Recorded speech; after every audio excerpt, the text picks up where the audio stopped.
हा व्हिडिओ फक्त शैक्षणिक हेतूने बनवत आहे. याला कोणीही सल्ला किंवा शिफारस समजू नये. ट्रेडिंग ही स्वतः अभ्यास करून स्वतःच्या जबाबदारीनेच करणे ही नम्र विनंती. तर नमस्कार मित्रांनो, स्वागत करतोय आजच्या नवीन व्हिडिओमध्ये. आजच्या व्हिडिओमध्ये मित्रांनो आपण वापरणार आहे 9 EMA. तर आज एकदम डायरेक्टली तुम्हाला सांगितलेलं आहे 9 EMA ट्रेडिंग स्ट्रॅटेजी म्हणून इंडिकेटरचं पण नाव सांगितलेलं आहे, कारण की आपल्याला व्हिडिओ खूप मोठा बनवायचं नाही आहे. आता 9 EMA ह्याच्या अगोदर पण व्हिडिओ मी टाकलेला आहे, पण प्रत्येक जे इंडिकेटर जे सेम वाटतात आपल्याला त्याच्यामध्ये काही ना काही थोडाफार सेटिंग्स वगैरे काही डिटेल हा वेगवेगळा असू शकतो. त्यामुळेच हा व्हिडिओ आजचा आहे. त्यासाठी तुम्ही व्हिडिओला स्किप न करता बघा, कारण की व्हिडिओ पण खूप छोटा बनवणार. त्यासाठी डायरेक्टली तुम्हाला EMAचं हे सांगितलेलं आहे, बरोबर का. आता आपण काय करणार आहे, याच्यामध्ये इंडिकेटर सेक्शनमध्ये जाणार आहे आणि तुम्ही समोरच घेतो मी आता इथं EMA मूव्हिंग ॲव्हरेज एक्सपोनेन्शियल, बरोबर. आता हे मी या ठिकाणी अप्लाय केलेलं आहे. आता या इंडिकेटरच्या ह्याच्यामध्ये इथं बघितलं तुम्ही तर किती 9 आहे. तर पाठीमागं निळा कलरचा आहे, ते जे EMAचं लाईन आहे निळा कलरचं आहे. त्याला मी काय करतो, फक्त थोडंसं डार्क करून घेऊ शकतो आपण, किंवा त्याला मी काय करतो काळा कलरचं करून घेतो, म्हणजे आपल्याला ते स्पष्ट दिसेल. आणि थोडंसं डार्क, बस एवढंच ओके करून टाकायचं आहे. सेटिंग्स म्हणजे जास्त काही नाही आहे, ॲज इट इज जसं आहे तसंच ठेवायचं आहे. 5 मिनटाच्या टाईम फ्रेमवरती मी हे तुम्हाला स्ट्रॅटेजी दाखवत आहे, बरोबर का. फक्त एक आयडिया म्हणून शेअर करतो आहे. बाकी अभ्यास मात्र तुम्ही नक्कीच करावा याच्यावरती आणि स्वतःच्या जबाबदारीनेच ट्रेनिंग करावा. तर इथं 5 मिनटाच्या टाईम फ्रेमवरती आपण जर बघतो इथं, आता ही जे इंडिकेटरचं हे जे लाईन आहे, कुठलं हे EMAचं जे लाईन आहे, हे आपल्याला सपोर्ट आणि रेजिस्टन्स दोन्ही प्रकारे काम करू शकतं आहे. जर कॅन्डल समजा वरची EMA लाईनच्या वरती आहे, बरोबर, आता सध्याला वरतीच आहे, मग हे त्यावेळेस हे सपोर्टचं काम करेल. मग ह्या EMA लाईनला जर ब्रेक करून खाली तोडून जर आलं खाली, तर खाली आल्यावर कॅन्डल जर खाली बनायला लागले तर हा जो लाईन आहे तो रेजिस्टन्सचा काम करेल. अशा प्रकारे सपोर्ट आणि रेजिस्टन्स दोन्हीकडे काम करेल. आता एंट्री आपल्याला कधी घ्यायचं, आता बघा थोडक्यात तुम्हाला एक बेसिक हे सांगतो आहे मी, एंट्री कधी. आता थोडंसं एक डेमो देतो आहे. हे EMAची लाईन आहे, बरोबर. काही वेळेस काय होतं, कॅन्डल्स अशा प्रकारे चालतात, बरोबर, असं जवळजवळच चालतात. म्हणजे EMA लाईनच्या जवळ ज्यावेळेस अशा प्रकारचे कॅन्डल चालतात ना, तर त्यावेळेस आपण समजून घ्यायचं की ते साईडवेज आहे, बरोबर. साईडवेज आहे, साईडवेजमध्ये आपल्याला एंट्री करायची नाही आहे. साईडवेजमध्ये एंट्री करायचं नाही, तर मग आपल्याला एंट्री कधी करायचं आहे ते तुम्हाला सांगतो आता मी.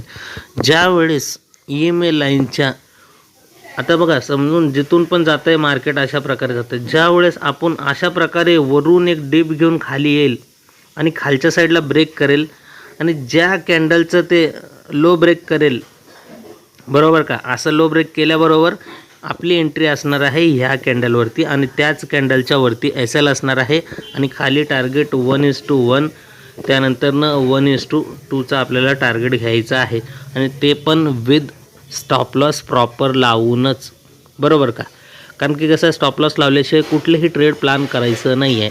आणि त्यासोबतच आपल्याला काय करायचं आहे, अजून थोडं बारीक बारीक गोष्टीचा विचार करायचा आहे. जसं की आपण ह्याच्यामध्ये ट्रेंड पण बघू शकतो आहे. आता आपण काय करूया, एक्झाम्पल म्हणून सध्याला आपण चार्टवरती बघूया. इंडिकेटरचं तर सांगितलेलं आहे, सेटिंग्स वगैरे काय नाही, तर इथं चार्टवरती बघूया. आता इथं डिटेल सांगतो तुम्हाला मी. आता इथं बघा, कॉल सेटचं ट्रेड किती जबरदस्त ह्या ठिकाणी प्लॅन मिळाला, ट्रेड मिळालं आहे. मार्केट इतकं खाली आलं आहे, बरोबर का. त्यानंतरनं वरती क्लोज दिलं आहे, कुठं वरती क्लोज दिलं आहे, ह्या हिरव्या कलरच्या कॅन्डलनं पण दिलेलं आहे आणि या लाल कलरच्या कॅन्डलनं पण दिलेलं आहे. पण त्या हिरव्या कलरच्या, आता थोडंसं झूम करतो तुम्हाला समजेल. आता बघा, बरेच जणाला वाटेल की खालून वरती जात असताना, वरून खाली आलं आहे, त्यानंतरनं खालून वरती जात असताना ही हिरवा कलरचं कॅन्डल इथं वरती क्लोज केलेलं आहे. क्लोज केल्यानंतरनं त्या कॅन्डलचं हाय ब्रेक करून एक प्रॉपर वरती क्लोजिंग केलेलं पाहिजे कॅन्डल. पण हा लाल कलरचं कॅन्डल त्याला क्लोजिंग केलेलं आहे का, तर केलेलं नाही आहे. फक्त या ठिकाणी विग सोडून पुन्हा अजून डाऊन साईडला खाली गेलेला आहे. म्हणजे इथं सेलर्स एकदम स्ट्रॉंग होते म्हणून पुन्हा खाली गेलेलं आहे. तर त्या ठिकाणी एंट्री बनलेली नाही आहे. तर एंट्री कधी बनली, ज्या वेळेस ह्या हिरव्या कलरचं हाय ब्रेक करून वरती क्लोज केलं, तिथं आपली असणार आहे एंट्री. म्हणजे एंट्री आपली असणार आहे या हिरव्या कलरच्या कॅन्डलवरती, बरोबर. आणि खाली इथं स्टॉप लॉस जर खूप मोठा होतोय तर आपण EMA लाईनला पण स्टॉप लॉस लावू शकतोय. कसं आहे, काही कॅन्डल खूप मोठे असतात तर त्यामुळं आपल्याला स्टॉप लॉस पण बघूनच लावायचं आहे. असं नाही की कॅन्डल जेवढा मोठा आहे तेवढं मोठं लावायचं असं नाही आहे.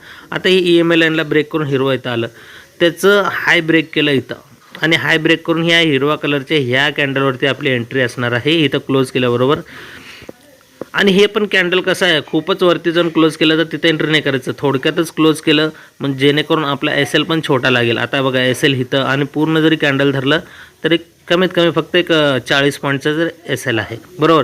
पण टार्गेट किती आहे बघू शकता, पूर्ण इथपर्यंत गेलेलं आहे, 74 पॉईंटचं टार्गेट आहे, बरोबर. 40 आणि 80 धरलं तर आपण 1:2चा या ठिकाणी टार्गेट आपल्याला बघायला भेटत आहे. तर हे झालं अशा प्रकारे. आणि तुम्हाला जसं म्हणलं मी की आता इथं असं पण तुम्ही हे बघू शकताय की या ठिकाणी जर चिटकून चालल्या म्हणलं तुम्हाला मी कॅन्डललाच, तर अशा ठिकाणी एंट्री करायचं नाही आपल्याला. ज्यावेळेस अशा प्रकारे मोकळं येईल आणि त्यावेळेस पुन्हा वर जाईल, असं ब्रेक करेल, या ठिकाणी आपल्याला करायचं एंट्री, बरोबर का. त्या ठिकाणी आपल्याला एंट्री करायचं, चिटकून आल्यावर घ्यायचं नाही आहे. तर आता इथं बघा, इथं पण सेम तसंच झालं सिच्युएशन. मार्केट या EMA लाईन आणि कॅन्डलमध्ये गॅप आहे, वरून गेलं आहे पुन्हा खाली आलं आहे, या लाल कलरनं क्लोज केलेलं आहे. कुठं इथं क्लोज केलेलं आहे. क्लोज केल्याबरोबर आता क्लोज केल्यावर आपल्याला काय एक कन्फर्मेशन मिळालं की EMA लाईनच्या खाली या लाल कलरनं क्लोज केलं आहे. आता त्या लाल कलरच्या कॅन्डलचं एखादं कॅन्डल लो ब्रेक केलं पाहिजे. या लाल कलरचं कॅन्डलचं हे लो आहे आणि त्याचं लो ब्रेक केलं ह्या कॅन्डलनं आणि प्रॉपर इथं क्लोज दिला आहे. क्लोज दिल्याबरोबर जरी तुमची एंट्री इथं जरी झाली, ह्या लाल कलरच्या कॅन्डलच्या लोनं इथं ह्या लाल कलरनं क्लोज केलेलं आहे, जरी तुमची एंट्री समजा जर इथं क्लोज झाल्याबरोबर इथं एंट्री झाली, बरोबर. ह्या कॅन्डलचं हायवरती आपण जर SL बघितलं इथपर्यंत जात आहे, तर तुम्हाला अगोदरच सांगितलं SL जर खूप मोठा वाटा असेल तर आपल्याला ॲडजस्ट करायचं आहे. आपल्याला जेवढं होऊ शकतं आहे, कॅन्डल खूप मोठा असेल तर त्याच्यानं अर्धा ठेवू शकतो, EMA लाईनच्या जवळ ठेवू शकतो किंवा हे जे बघतो इथं पॉईंट जे मेन कॅन्डल आहे त्याचं जर लो आहे तिथपर्यंत जरी SL लावला तरी पण तिथपर्यंत आलेलं नाही आहे, बरोबर. आणि खाली बघितलं आहे टार्गेट इथपर्यंत गेलेलं आहे. हे बघा, जरी 50 पॉईंटचा SL म्हणलं 64 पॉईंटचा म्हणजे 1:1.5, बरोबर. 1.5 पटीने या ठिकाणी तरी पण SL दिलं. जरी या लाल कलरचं पण हायला जरी आपण SL ठेवलं 50-52 पॉईंटचं तरी पण खाली 1.5 पटीने त्या ठिकाणी टार्गेट दिलेलं आहे, बरोबर का. 64-65 पॉईंटचं, 50 पॉईंटचं SL, 65 पॉईंटचं. आता बऱ्याच जणाला काय खूप मोठा वाटेल SL की 50 पॉईंटचं वगैरे, पण कसं आहे ट्रेडच तशा प्रकारे असेल तर आपण तर काय करू शकतो आहे. ह्याच्यामध्ये रिस्कच असा असतो आहे की आपल्याला प्रॉफिट पण तितकंच असतो आणि रिस्क पण तितकंच असतो, म्हणून याच्यावरती स्वतःचंच रिसर्च केलेलं कधी पण बरं असतं आहे. आता इथं बघा, आता या ठिकाणी इथं वरती गेलं आहे कॅन्डल, त्यानंतरनं EMA लाईनला क्रॉस करून खाली क्लोज केलं आहे, बरोबर. त्यानंतरनं इथं एक कॅन्डल त्या लाल कलरच्या कॅन्डलला क्लोज केलेलं आहे. केल्याबरोबर आपण तिथं एंट्री करणार नक्कीच आणि त्यासोबतच जर वरती SL लावलं तर SL इथं हिट झालेलं आहे, बरोबर. पण असं नाही की SL ह्याच्यामध्ये हिट होणार नाही आहे किंवा स्ट्रॅटेजी 100% काम करते असं नाही आहे. कुठल्याही स्ट्रॅटेजीमध्ये SL हे असणारच कंपल्सरी.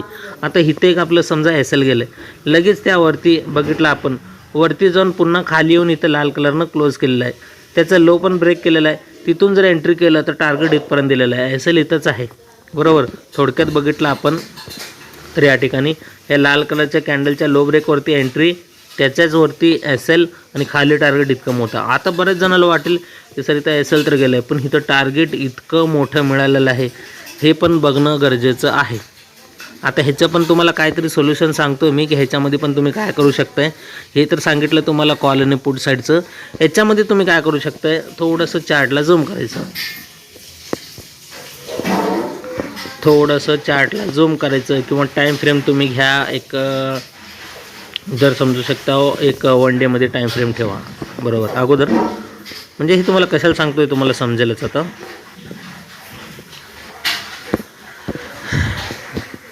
आता 1 डेमध्ये टाईम फ्रेम ठेवला आपण, बरोबर.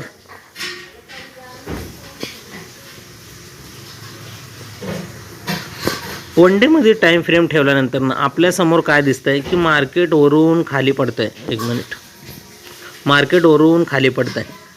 म्हणजे इथं काय आहे, एक प्रकारे आपण जर असं बघितलं, नीट लक्ष दिलं तर प्रत्येक कॅन्डल हे एक दिवसाचा टाईम फ्रेमवरचं जर कॅन्डल म्हणलं तर प्रत्येक कॅन्डल हे एक दिवसाचे आहे. आणि वरून बघताय आपण खालीच पडत आहे, म्हणजे EMA लाईनच्या खालीच आहे एक दिवसाचं कॅन्डल म्हणजे काय, ट्रेंड डाऊन आहे. दिवसाच्या टाईम फ्रेमवर आपण बघितलं तर ट्रेंड डाऊन दाखवत आहे.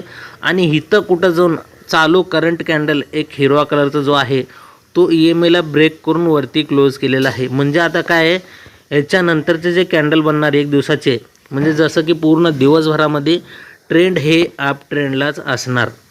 मग ह्याच्यामध्ये आपल्याला काय करायचं आहे, जर ट्रेंड डाऊन असेल आणि इंडिकेटर पण डाऊन साईडला ट्रेड देत असेल EMAच्या खाली क्लोज केल्याबरोबर, तर त्यावेळेस आपल्याला पुट साईडमधलेच ट्रेड प्लॅन करायचे आहेत. आणि जर समजा ट्रेंड अशा प्रकारे अप साईडला आहे, बरोबर, आता इथं तुमच्यासमोर प्रत्येक कॅन्डल हे पूर्ण एक दिवसाचे असल्यामुळे EMA लाईनच्या वरती इथं ब्रेक केलं, त्यानंतरनं इथं वर चाललं, इथं वर थोडं काय असे नका वरती करत इथपर्यंत आलं आहे.